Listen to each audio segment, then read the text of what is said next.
Hey there, my name's Jesse, and you're listening to the Deep Lore Boys podcast. You will pass into a coma and die. Mothman, it's so sad that Steve Jobs died of ligma. Because I spontaneously combusted at the same time. Deep Lore Boys Spooky Edition starts now. This episode might be a little spookier. Just This episode's going to be a little bit on the spooky, scary side, but not like Goatman level scary. Like, poop your pants scary. We should just spend the entire 2 hours just hyping up how spooky this episode's going to be. Never actually. All right. Why don't we start with one of the greats? Honestly, a topic we should have discussed long ago because it is quintessential deep lore. Mothman. Yeah. Does that sound good? All right. That sounds good to me. Kick it off with them. I think more people know about Mothman than like Satan. Probably, he's yeah. pretty famous, especially in West Virginia. He is like a part of West Virginia folklore. You know, of all of the cryptids that I read about as a kid, this was the only one that I actually genuinely believed in. Okay, same. I remember thinking this was real too, actually, when I was a kid. I read a book when I was younger that mentioned Mothman, and I was like, what is Mothman? And I looked into it. I genuinely got so scared of this thing as a kid. My mom had to look him up on Wikipedia, and she read the whole theory of, it might be a crane, and we'll get to that as we discuss him. But that was enough to satisfy me as a kid. I was like, it's just a big bird. They misidentified it. But now that I am an adult with a rational mind, I am peeing my pants. Dude, now that real. you understand, it couldn't be. All right. Well, let's get into the meat and potatoes of Mothman. So the legend began in the town of Point Pleasant, and this started in 1966 to 1967. That was kind of the era that he existed in. A newspaper first published, couples see man-sized bird creature something. Bird creature something. Something. Like, it's a bird. It's a plane. It's something. It's something. It's there. I mean. So on November 15th, 1966, two young couples, the Scarberrys and the Millettes, told police that they had seen a giant black creature with glowing red eyes standing near the TNT area along the road. Now, that's a former World War II munitions plant. Something that's always stood out to me about the Mothman is just how many people saw it. Like, it was first sighted by two different couples. And then like two volunteer firefighters saw it. Even more people then saw it. Like it was not just one or two people. Like most cryptids are just one person that's like, yeah, I saw it after a night of heavy drinking, coming home from the bar. Like this is not that type of cryptid. Clearly it was something. We just don't know exactly what it was. Yeah, and the trademark that pretty much everybody reported was the red eyes that glowed like bicycle reflectors if any light was shined toward them. The thing that really propelled Mothman into legendarium was the Silver Bridge collapse. So on December 15th, 1967, the Silver Bridge in West Virginia near Point Pleasant collapsed. And that led to the death of 46 people. And for a while, I guess up until that point, people had been seeing him near the bridge, like in the days leading up to that. And so it became this strange, like, Mothman was a dark angel. He was a warning of what was to come. It's funny to me that the first thought wasn't, oh my God, he destroyed the bridge. Their thought was like, he was trying to warn us. Like it was, I like that. Oh, so he wasn't the one that was responsible for it, according to the legend? I don't think that Mothman is trying to hurt people. Oh, so he's like, the legend is more that he's like the Omen. He's more like he's just like he's like a Grim Reaper. Like he doesn't actually go out of his way. He's never killed anyone. He's never hurt anyone. He doesn't attack people. He just shows up and then bad things happen. Also, this was a really bad bridge collapse. Like I always heard that there was like a bridge that fell apart in the town, but I didn't know that anyone died in it. I thought it was just like a small bridge that fell in. It collapsed amid heavy rush hour traffic. So there were lots of cars on the bridge. And a lot of people, I guess the Mothman sightings stopped after that. And so, but they were really, really hyped up right before. Apparently, according to a bunch of UFOologists in Russia. Excuse me, it's pronounced the ufologist. Is it ufologist? You simpleton. forgive me, it's ufologist under that. But apparently they cited him in Moscow as well. He just showed up over there. Then he went back to West Virginia again, but he just showed up in Moscow for a little bit. Well, there are also many who will say that he appeared on 9/11 as well. Oh. There's all kinds of legends about him appearing in New York City on September 11th, 2001. So he's kind of, become a dark omen. Like you see him and something really terrible is about to happen. I got a question for you guys, though. What would you be doing if, you step outside at night and all of a sudden, boom, there he is. And you're like, hey, what's up, man? And he just flies away, but it's like irrefutable. You definitely saw him. What do you do? I stay away from bridges for a while. That's probably a good idea. I'd say that's a step in the right direction for sure. Jackson, what about you? What are you thinking? I would also stay away from bridges, but honestly, it doesn't seem like Mothman is too harmful, although he did chase the one couple out of town. So maybe get some mothballs, you know what I'm talking about? Ooh, okay. Some mothballs? Is that his weakness? It's gotta be. Just throw him at him and he flies away. Mothman, it's so sad that Steve Jobs died of ligma. There's a theory that what people were really seeing was a sandhill crane that it was not native to the area. It would have been maybe off its migration route or something. And so people saw this bird and its eyes do reflect red in the dark. So maybe that was it. And that I feel like I would see that and go, that's a big bird. Yeah. Like I wouldn't think, maybe if you're already thinking of Mothman and everybody in the town is all saying that they all saw Mothman, you'd see that and think, oh, must be Mothman. So that could happen. But let me look up sandhill crane flying at night. And even at that. So actually, everything about everything I need to take back. I just dug around sandhill cranes. I'm going to post an image, a real trail cam photo here, apparently. Is this what was published in 2016? Gosh. That's a sandhill crane. Oh, I was not ready for that. I'm going to put this up on screen in the video version of the episode, but I'm giving a warning. It's not up there right now. It's going to appear, brace yourselves, in 3, You're going to get jump scared. 2, 1. Ta-da! How do you capture that on your trail cam, dude? So apparently that's a crane. Yeah, that would be really terrifying. Given that context, suddenly it seems a lot more plausible. One of the comments just says "meth man," and that's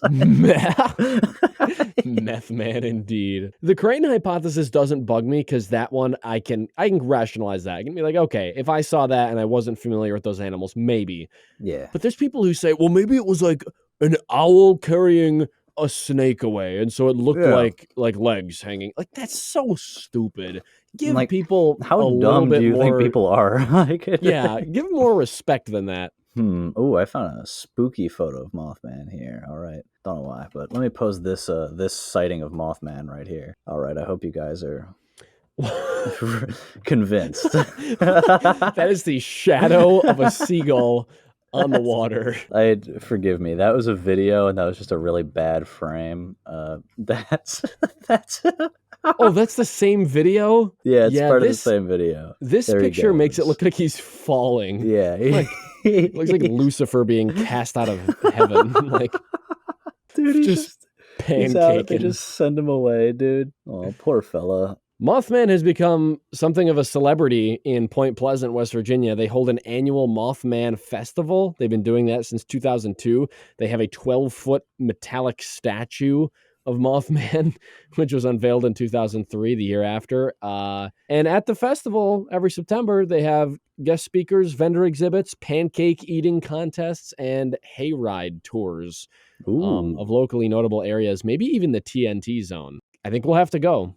Mothman is a cool cryptid. From being terrified of him as a kid, he's always held a special place in my heart. This guy is literally just page 2 of Google, the creature. He is. But he's a page 1 cryptid. He's one he's many a page know. 1, yeah. That's true, yeah.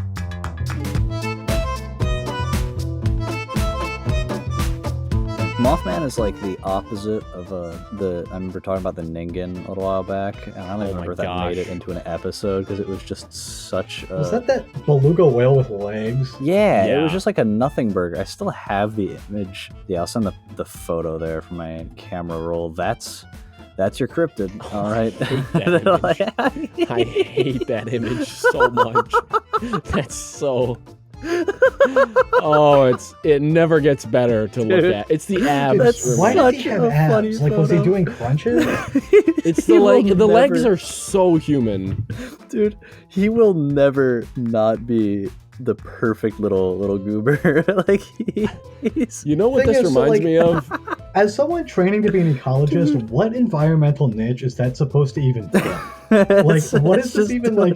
Dude, like, does he pat the snow down with his feet by running in circles really fast? Like, what is going on here? Like, he looks pretty strong. He's got blubber, so he's gonna have some like resistance and resilience. And those legs are going to be fast. Also, orcas have the strongest bite force of any animal, meaning that bite force is not something you want to get bit by. Like, if he grabs onto you... I don't think he's going to be able to get to you. I mean, Dog, if I climb a ladder, what's he going to do? Oh, I don't know. What should we do next? We've got the Hat Man. We've got the Black Knight theory. We have what is the Black Knight theory? Hold on. Have you never heard of the Black Knight satellite? I've heard of the Dark Knight. Black Knight satellite conspiracy theory. I'm interested. Yeah, let me just drop this banger of an image in the chat. This is way cooler than the Mothman picture. Well, that is a hard image. Wait a second. This is like screensaver material. I want to open my phone and see that. What is that? So, that's where the conspiracy theory comes in. Okay. According to some UFO conspiracists, the Black Knight, it's basically an artificial alien satellite that was put there 13,000 years ago to monitor humanity and to document our progress on this planet. I believe that. What it actually is some space junk. I was just about to say, is it space junk? Because that's literally just what it looks like. It just looks like space junk. But that's less cool. It's less cool if we acknowledge it's space junk right away. So let's just pretend we didn't know that. I think that's real, actually. That's what that is. That's a UFO. And I do want to know how we haven't detected a UFO that's been orbiting the Earth for 13,000 years. Like, satellites, while they're small, they're close enough to Earth that like you can see them unless there's like bad light pollution. Like, we would. It's not giving off any light. Well, because it's dark. It's dark. You're right, dude. So, but actually, we have detected it, Matthew, or else we wouldn't be talking about it. In fact, Nikola Tesla was the first. What? Now, this is actually a cool story. I'm not going to lie. The story goes that Nikola Tesla, he was doing radio experiments, and he heard these repeating patterns coming from space, repeated like radio bursts, supposedly traced them to the Black Knight satellite, or he theorized about it first. It was also heard by amateur radio operator Jorgen Hals in Oslo, Norway in 1928. Wait, well, hold on. That's retrospectively dated is the phrase that the wiki used. So what that's saying No. That's whatever. It's real. It's real. It's real. It's real. Real until proven fake. Okay, it's totally real. That's pretty cool. So Nikola Tesla found an alien satellite orbiting the Earth for 13,000. So how do we know, where did the 13,000 years come from? Well, let's keep reading here and find out, because I have no freaking idea. Author Duncan Lunan analyzed the long-delayed radio echoes, and he speculated that they could originate from a 13,000-year-old alien probe located in orbit. Oh, not around Earth, around the moon, and that the probe originated from a planet located in the Epsilon Boötis system, which I have no idea how he would have come to that conclusion. I don't get it. He's like, I'm hearing radio signals from space. Like, they're 13,000 years old. How? And they come from a satellite that came from this star system. Yeah, it's like, how would you say not just that they must be coming from that, but that it's coming from, Epsilon Boötis is 202 light years away. Like, how could he just make that claim and just say, not only do we know that this is a satellite orbiting the moon, but it's been doing this for 13,000 years, and it's coming from Epsilon Boötis. Like, a lot of these UFO conspiracy theories are always so many stars, so oddly specific. How did you come to that conclusion? Like, Oh, wait. Forgive me. He apparently at the end it says that he later retracted his conclusions, saying that he had made outright errors, and that his methods were unscientific. That's I So not made a that's couple not errors. mistakes. That's just guessing. that's Like like that's a shot in the dark. this And dude Yeah. speculating. All right, it could have been Mhm. Epsilon Boötis. I mean, I do just love how much the Wikipedia knocks this. yeah, In like the one of its Wikipedia first does paragraphs, it's not. just like Black Knight is a jumble of completely unrelated stories, reports of unusual science observations, authors promoting fringe ideas, and classified spy satellites. No, it is. Oh, it also then just says, and Yeah. people over interpreting photos. These ingredients have been chopped up, stirred together, and stewed on the internet to one rambling and inconsistent dollop of a myth. People, Dude, Wikipedia is who wrote not this? holding back. Dude, whoever wrote this was not. Oh, that's having not it. Wiki. That's a quote from Martina Redpath. She said What's the that. gif of the guy writing with fire and then like the whole house starts burning down? Yeah, Like yeah, that's that was her writing. that's Martina Dude, Redpath. That's how she felt writing that, man. Jackson, can Wow. you cook that meme and put it on the Instagram? So this really hard image of the Black Knight satellite in orbit is not CGI. This is not artwork. This is real. And it comes from a 1998 photograph during the STS-88 mission. That's space junk. That was made by us. No. It's just space debris. Well, no, apparently they were taking photos of Earth, and that's space junk from the mission. It's a thermal blanket, apparently. That happens because things will break apart and they'll drop stuff as they make their way into space. And so this was just something that they dropped, and when they went to take a picture, they happened to catch it, and they caught it in 6 different images. So like we have plenty of options, and you can get it at all sorts of different angles where it changes shape. Yeah, I'll put those pictures up on screen. So I will say the Black Knight satellite, if I was to like cherry pick a couple of different like conspiracy theories or little UFO encounters and stuff, if I was to cherry pick them to be true, be like, I want this to be real. The Black Knight satellite is so cool. Like that image goes so hard. It's so mysterious. I love it. I just wish that it wasn't a random piece of space junk. Or maybe I don't. Maybe I don't want aliens collecting my data for 13,000 years. But I would rather have aliens collecting my data than like other humans, dog. Like that's true, I guess. All right, what is the last piece of data about you that you would want the aliens getting hold of? Jackson, I'm not like allowed to something I wouldn't that. want them to know. Wait, yeah, why don't we say that on a podcast? Dude, I can't say that. All right, man, what's one thing I don't want anybody to know? Tell me your deepest, darkest secret live. Okay, I wouldn't want the aliens to know that by day I'm mild-mannered Jesse Gable, but by night I am Batman. No, I would not want them to know that. It's okay. I don't think they have that kind of technology. They can figure that out. I thought you and I did see space junk one time when we were like driving past a field in Maryland, and there was like a big like metal thing that did come down. Like, yeah. I'm gonna say I remember you pointing it out. And there's no way if I pointed that out. If that was in Maryland, then I would have been 13 years old or younger, and I probably just saw something cool and was like, "Satellite just fell." That's what that was. That's how I imagine young Matthew. I don't remember that, but must have been the wind. Matthew, you probably saw ball lightning. Yeah, that's probably it. Dude, he saw ball lightning, but he was distracted because I spontaneously combusted at the same time. Oh, I remember that. Okay, have I ever shared my gripes about ball lightning on the podcast? I know you've brought it up multiple times. I know, like you've talked with us, but I don't know if it's made it onto the podcast. But I'll just put it right here. I'll include this in the episode.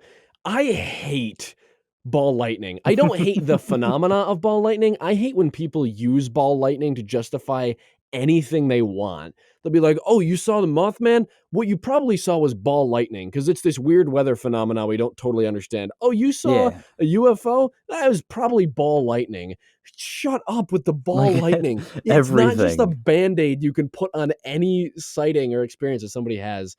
Oh, man. Ball lightning. The resurrection of Jesus? Probably ball lightning. Ball lightning. Back in the day, that's probably what they would have said. And I thought the thing with ball lightning is like, it's just lightning. That's Yeah, sometimes it is ball lightning, but sometimes but ball that's lightning, stupid. you're not gonna mistake Mothman for ball lightning. Like, it's not the same. It's not the same thing.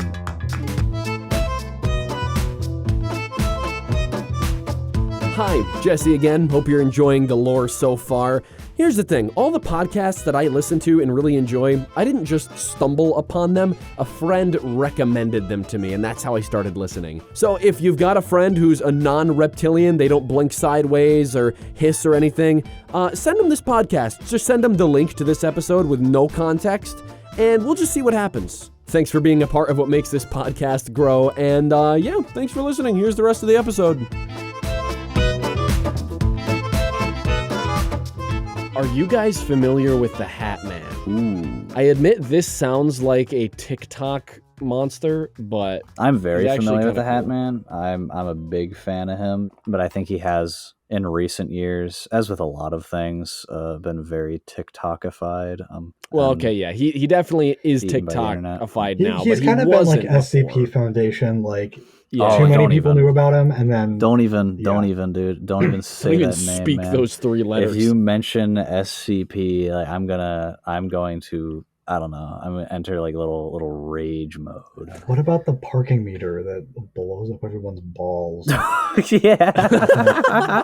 6 mile radius or something? Oh, you mean SCP number 5736? Now, granted, that sounds stupid, but if that was real, if that was in a that's town near terrifying. me, Okay, I would be so scared. It wasn't even just like, oh, it happens. Like, it was like a fiery, like a napalm explosion. Like, it's like, Oh, it's like a it's violent, like a bang. Yeah, it's spontaneous like, combustion. it's so ridiculous. Like, it just became, I don't know. It's hit like a weird, the whole thing is just at a really weird state. Or like, well, the Hat Man, even though the Hat Man has received SCP treatment, he was kind of cool in the beginning. I'll explain what the Hat Man is. Basically, people realized back in like the early 2000s or 2010s that you could take a lot of Benadryl. No, it was Benadryl, and it wasn't. We're not talking like don't take 2 Benadryls. Or I think it's like once you hit like it's close to 20, right? Yeah, well, the reason that people would take a ton of Benadryl is because you could achieve kind of an artificial high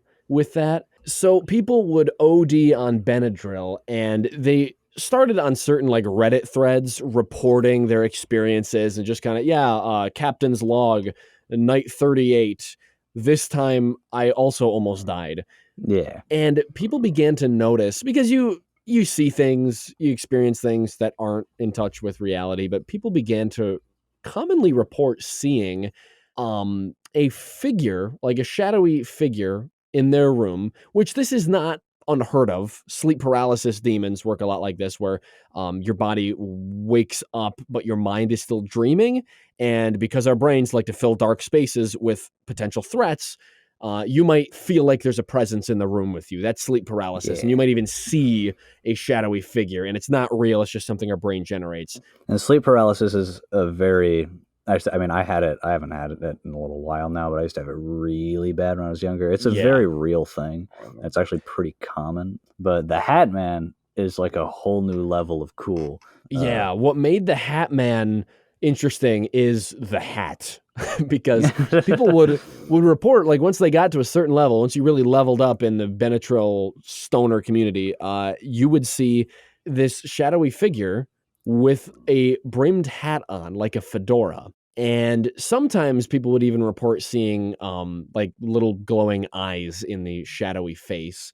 The interesting thing about the Hat Man is that so many individual people reported seeing him like independently of each other. Separately, like seeing a shadowy figure, that's one thing, but hat?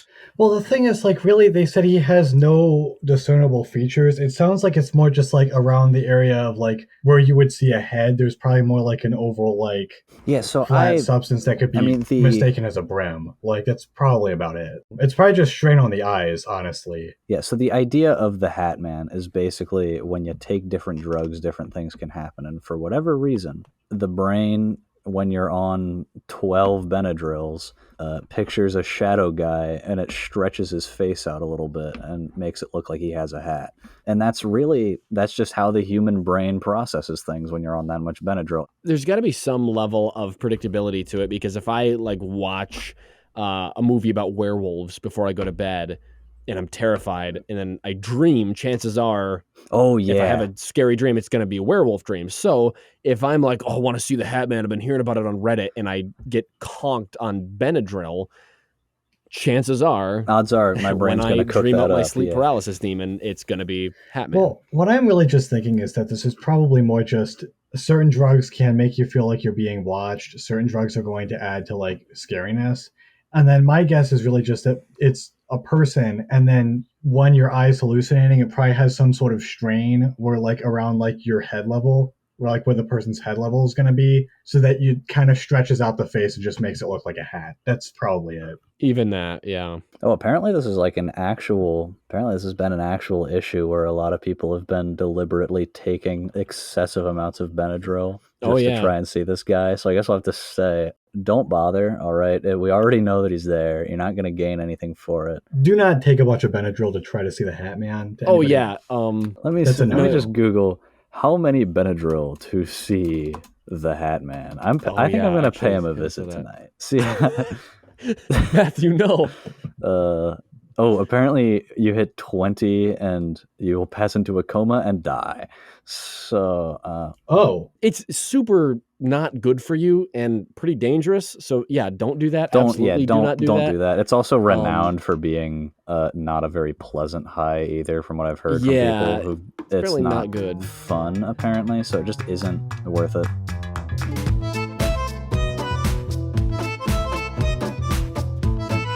I had my old boss, I worked at a hardware store, and my boss, I'll name drop him, why not? His name was Bill. He would come in every now and then and be like, I saw him, the Shadow Man. And he said it like he was the first guy to coin that name. And I was like, Bill, that sounds like an actual shadow. I see that every night at my apartment out of the corner of my eye. This one is a Shadow Man. Your eyes see things. There's plenty of spooky stories from my time working at Ace Hardware a while back. Give us one. What's your best Ace Hardware paranormal encounter? For starters, everyone believed firmly in ghosts there, like every single coworker I had. But I'll say I live right next door to the Ace Hardware I worked at, and we had this crew of kids that would go around. It was 3 young kids, and they would steal people's packages, and they'd do things like they'd hit the kill switch on the propane tank, so it just shut off, and we'd have to spend like an hour powering it back up. Like they were the worst. They would like dig in the dumpster. They just caused so many problems. They were awful. They were like 12 or 13, but they were renowned for causing problems, and they were bullying adults too. Like, it's one thing to bully downhill, but no, they're kids, like going uphill. Like, was this the gang? So okay. Jackson came up with the name. Basically what happened was one of the kids, for whatever reason, walked with a limp. We think that the limp was fake because it was not very convincing. It was basically just anytime you'd get mad at him, then anytime you'd start like gain sympathy, try to go after him and be like, oh, and like walk with a limp. And it was kind of supposed to be like a feel bad for me type thing. Basically, Jackson called them the Gimpy Leg Gang. And that was before my time at Ace Hardware. We knew about them. And then when I started at Ace, they reported that they had the exact same problem. And they're like, yeah, I think the one kid's leg is broken or something. He like limps around. And I was like, oh, you guys got the Gimpy Leg Gang around here too? And that name just immediately stuck. Like, everyone loved it. And as time, I was in there for over a year. And as time went on, they stopped showing up. Like, they totally disappeared. But their like legend persisted of just the Gimpy Leg Gang, and then it got shortened to just Gimpy Leg, and then it became Gimpalong, and then it just became like Gimbalong, was just like a thing. And what it now is just like the Gimbalong is just like around, and they don't really know, like, it's like, because it's been passed on to like the younger employees and stuff who like didn't even know who he was or anything. And so now it's just like, like Gimbalong, he comes along and he messes with everything. He'll show up and like hit the kill switch on the propane tank and he'll like steal your packages. So he's like his own little like local cryptid, and I want to keep it going. I want to see how much about the Gimbalong I can perpetuate. But yeah, it took on like a whole new form that I'm proud of. So. Hey again, it's Jesse. Hope you enjoyed this episode of the Deep Lore Boys podcast. If you did, leave a like, leave a review, subscribe for more episodes, share it with a friend. You know the stuff. Thanks for listening, and I hope your day is nothing short of interesting. Take care. I'm going to go post that one on twitter.com.